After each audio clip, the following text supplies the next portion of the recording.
लोकप्रियतेपासून दूर, सेवा सुविधांपासून दूर, पण माणसाच्या दुःखाच्या आणि प्राण्यांच्या दुःखाच्या अगदी जवळ राहून त्यांनी उभं केलं स्वतःचं विश्व. नाव मोठं करण्यासाठी नाही, तर स्वतःचं आयुष्य अर्थपूर्ण करण्यासाठी काही माणसं जगतात. आणि त्यातलंच एक जोडपं म्हणजे डॉक्टर प्रकाश बाबा आमटे आणि डॉक्टर मंदाताई आमटे. सोयी, शहर, प्रसिद्धी सोडून ते गेले थेट जंगलात आदिवासी बांधवांसाठी.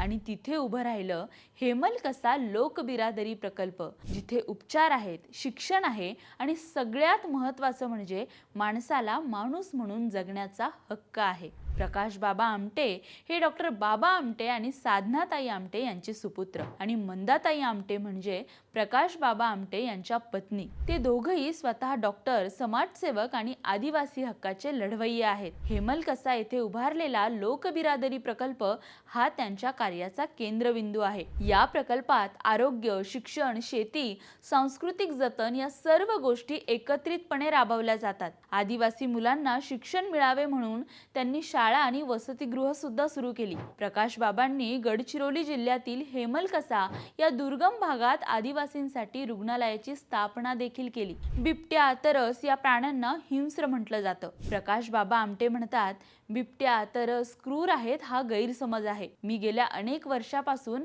गडचिरोलीच्या जंगलात काम करतोय. वेगवेगळ्या प्रकारचे प्राणी इथे राहतात. त्यांनी कधी आपापसातही हल्ला केला नाही की कधी माझ्यावरही हल्ला केला नाही. मी प्राण्यांना प्रेम दिलं आणि प्राण्यांनीही मला प्रेम दिलं. आणि या प्रेमातूनच सुरू झालं प्राण्यांचं अनाथालय. अनेक वन्यजीव या अनाथालयामध्ये सुखरूप राहतात. आणि डॉक्टर प्रकाश बाबा आमटे आणि डॉक्टर मंदाताई आमटे यांच्यावरती आई वडिलांसारखं प्रेम करतात. त्यांचं कार्य केवळ मदतीपुरतं मर्यादित नाही बरं का, तर आदिवासी समाजाला आत्मसन्मानाने जगायला सक्षम करणं हा त्यांचा मुख्य उद्देश आहे. तुम्ही कधी हेमलकसा या भागात गेलात तर या प्रकल्पाला नक्की भेट द्या आणि तुमचा अनुभव आमच्यासोबत शेअर करा.